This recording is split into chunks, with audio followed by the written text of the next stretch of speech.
بسم اللہ الرحمن الرحیم۔ میں بلال ہوں۔ حبشہ میرا وطن تھا، میرے ابا کا نام رباح تھا، وہ بھی غلام تھے، اور میری امی کا نام حمامہ تھا اور وہ بھی غلام تھی۔ گویا میں خاندانی غلام ہوں۔ جب مجھے مکہ کی منڈی میں میرے آقا امیہ بن حلب نے خریدا تو جانتے ہو ان دنوں غلام کیا چیز ہوا کرتی تھی۔ بھیڑ، بکری، گائے یا اونٹ کی کچھ قدر تھی، لیکن غلام اس سے بہت کم تر تھا۔ غلام جب بکتا تھا تو صرف موت اسے آزاد کراتی تھی۔ اس کی زندگی اس کے مالک کا حکم بجا لانا ہوتا تھا۔ غلام حکم نہ ماننے کا تو کبھی خیال بھی نہیں کرتا۔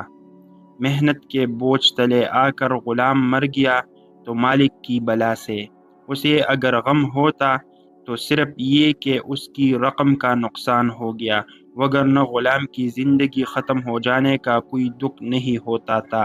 میں 2 مرتبہ غلام بنا۔ پہلی بار امیہ بن حلب مکہ کے ایک سردار نے مجھے خریدا، اور دوسری بار ابو بکر رضی اللہ تعالی عنہ نے مجھے اس سے خرید کر محمد صلی اللہ علیہ وآلہ وسلم کا غلام بنا دیا۔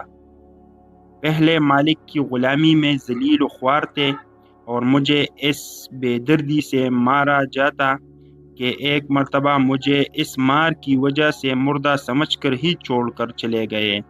دوسری غلامی میں اتنا معزز ہوا کہ آدھی دنیا کے بادشاہ حضرت عمر رضی اللہ تعالی عنہ مجھے سیدنا بلال کہہ کر پکارا کرتے تھے۔ یہ غلامی میرے لیے بادشاہی سے کم نہ تھی۔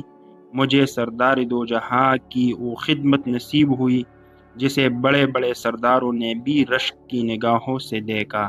سبحان اللہ۔